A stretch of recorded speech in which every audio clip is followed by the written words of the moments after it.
तो ये कहते हैं कि तू तो काफिर है और जहन्नुम में जाएगा।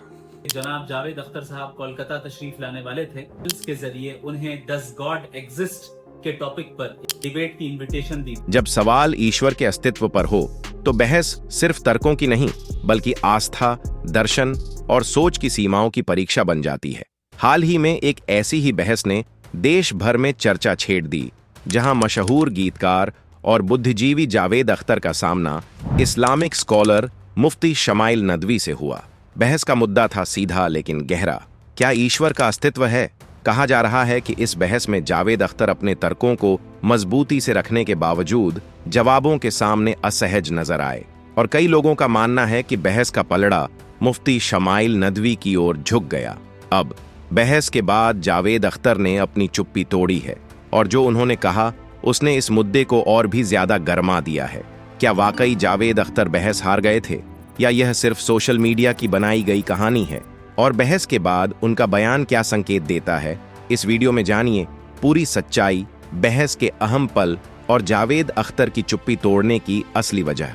मंच पर सवाल पूछे गए, तर्क रखे गए और दोनों पक्षों ने अपने अपने विचार पूरी मजबूती के साथ सामने रखे। जावेद अख्तर ने सवाल उठाया कि अगर हर चीज के पीछे कोई कारण है तो ईश्वर का कारण क्या है, और अगर ब्रह्मांड को हमेशा से मौजूद मान लिया जाए तो ईश्वर की जरूरत क्यों पड़े? इसके जवाब में मुफ्ती शमाइल नदवी ने कहा कि ब्रह्मांड एक निर्भर व्यवस्था है और अंत में उस निर्भरता को किसी ऐसी सत्ता पर आकर रुकना पड़ता है जो स्वयं किसी पर निर्भर न हो। अपनी बात को बेबाकी से रखने के लिए मशहूर जावेद अख्तर ने अपनी दलील इंसानी दुख और एक सर्वशक्तिमान भगवान के विचार में दिखने वाले नैतिक विरोधाभासों पर आधारित रखी। उन्होंने गाजा में युद्ध का उदाहरण देते हुए कहा कि जब हजारों निर्दोष लोग, बच्चे और आम नागरिक मारे जा रहे हैं तो एक सर्वशक्तिमान और दयालु भगवान की धारणा पर सवाल उठना स्वाभाविक है। उन्होंने तीखे शब्दों में कहा कि अगर ईश्वर हर जगह मौजूद है तो वह गाजा में भी मौजूद होगा, बच्चों को मरते देख रहा होगा और फिर भी इंसानों से विश्वास की उम्मीद की जाती है। बहस के दौरान जावेद अख्तर बार बार धर्म के नाम पर होने वाली हिंसा और अत्याचारों का जिक्र करते रहे। इसके जवाब में मुफ्ती शमाइल नदवी ने ईश्वर को नहीं बल्कि इंसानों को जिम्मेदार ठहराया। उन्होंने कहा कि बनाने वाला बुरा नहीं है बल्कि बुराई इंसान की आजादी के गलत इस्तेमाल से पैदा होती है। नदवी के अनुसार हिंसा, युद्ध भगवान की मर्जी नहीं बल्कि इंसानी चुनाव का नतीजा है। चर्चा की शुरुआत में ही उन्होंने यह भी कहा कि ईश्वर के अस्तित्व पर बहस में न तो विज्ञान और न ही धर्म ग्रंथों को पूरी तरह आम पैमाना बनाया जा सकता है। जैसे जैसे बहस आगे बढ़ी, माहौल गंभीर होता चला गया और दर्शकों की दिलचस्पी बढ़ती गई।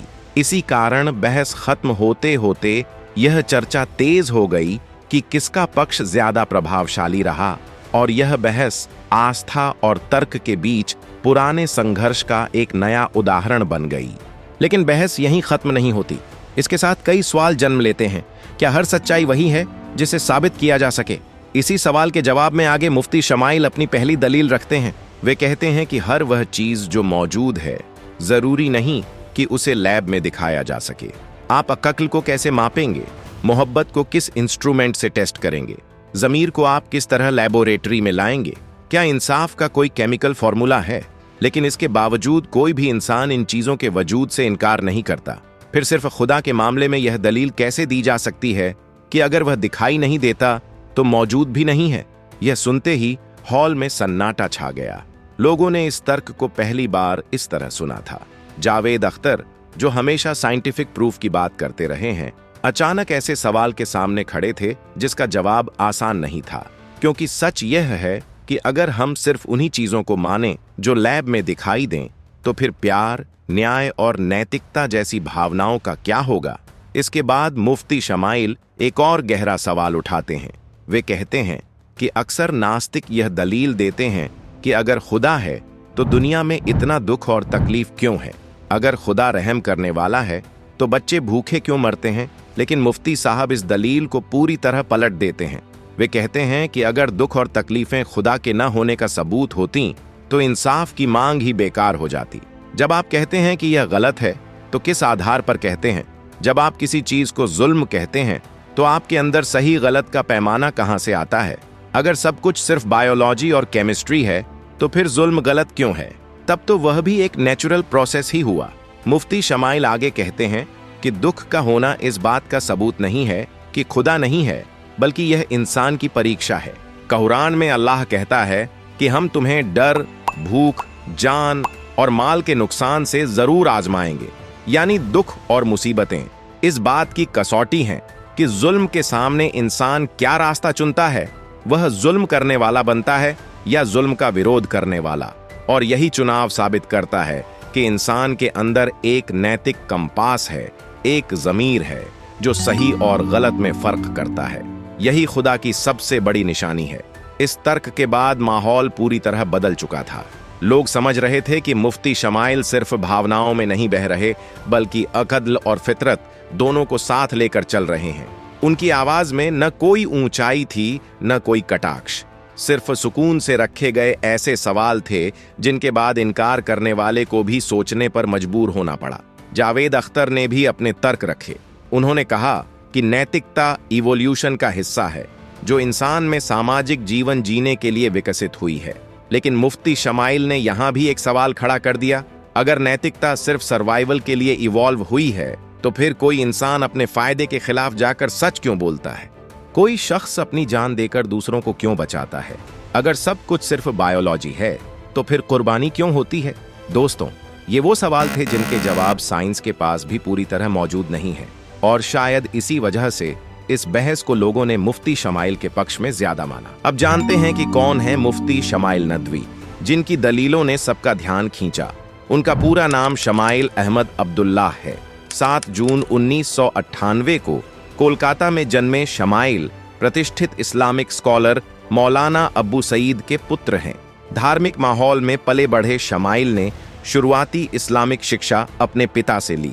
कुरान की बुनियादी तालीम के बाद 2014 में उन्होंने लखनऊ के दारुल उलूम नदवतुल उलेमा में दाखिला लिया।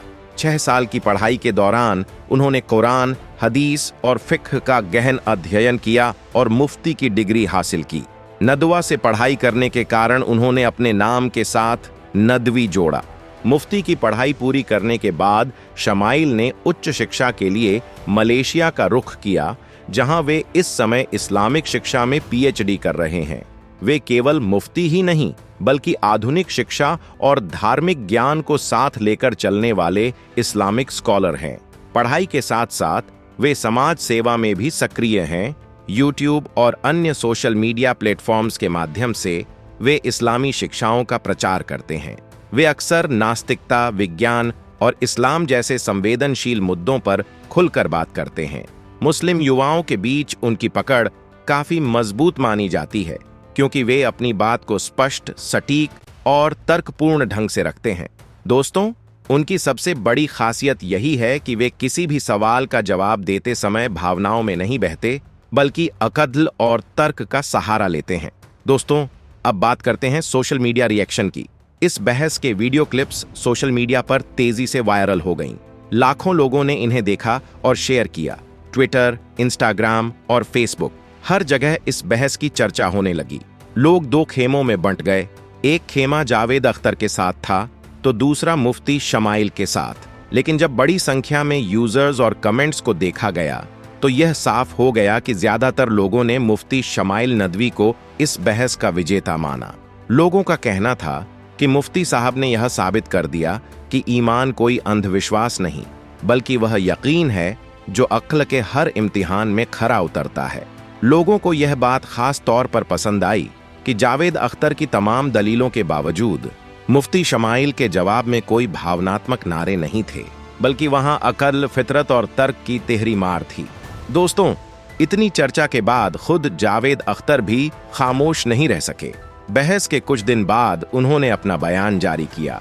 उन्होंने कहा, शायद मैं अपनी बात उस स्पष्टता के साथ रख नहीं पाया जैसा मैं चाहता था, लेकिन इस तरह की बहसों में शब्दों से ज्यादा जरूरी नियत होती है। मैं किसी को हराने नहीं आया था। जावेद साहब ने आगे कहा कि वह यह याद दिलाने आए थे कि हर सवाल का जवाब होना जरूरी नहीं है और हर जवाब पर यकीन करना भी जरूरी नहीं है। उन्होंने यह भी कहा कि वे मानते हैं साइंस, लॉजिक और इंसानी ज़मीर हमें एक बेहतर दुनिया की ओर ले जा सकते हैं, चाहे रास्ते में हम एक दूसरे से सहमत न भी हों। इस बयान को लोगों ने अलग अलग तरह से लिया। कुछ ने इसे जावेद साहब की हार की स्वीकारोक्ति कहा, तो कुछ ने सिर्फ अपनी बात स्पष्ट करना माना। लेकिन एक बात साफ थी, इस बहस ने जावेद अख्तर को भी सोचने पर मजबूर कर दिया। दिलचस्प यह भी रहा कि बहस के दौरान जावेद अख्तर ने खुद मुफ्ती शमाइल की तारीफ की और कहा, धार्मिक होकर भी अगर आप अच्छे हैं तो यह ज्यादा अच्छा है। यह बयान मुफ्ती शमाइल की विनम्रता और तर्कशीलता को पहचानने का संकेत था। दोस्तों, यह बहस सिर्फ एक डिबेट नहीं थी, बल्कि दो सोचों का आमना सामना थी। एक तरफ तर्क और विज्ञान, दूसरी तरफ आस्था और अध्यात्म। और इस बहस ने साबित कर दिया कि दोनों में गहराई है और सवाल पूछने की जरूरत भी। तो यह थी मुफ्ती शमाइल नदवी और जावेद अख्तर के बीच हुई उस ऐतिहासिक बहस की कहानी। एक बहस जिसने लाखों लोगों को सोचने पर मजबूर कर दिया। अगर आपको यह वीडियो पसंद आया हो तो लाइक और शेयर जरूर करें, चैनल को सब्सक्राइब करें और कमेंट में बताएं आपके हिसाब से इस बहस में किसके तर्क ज्यादा प्रभावशाली थे। जय हिंद।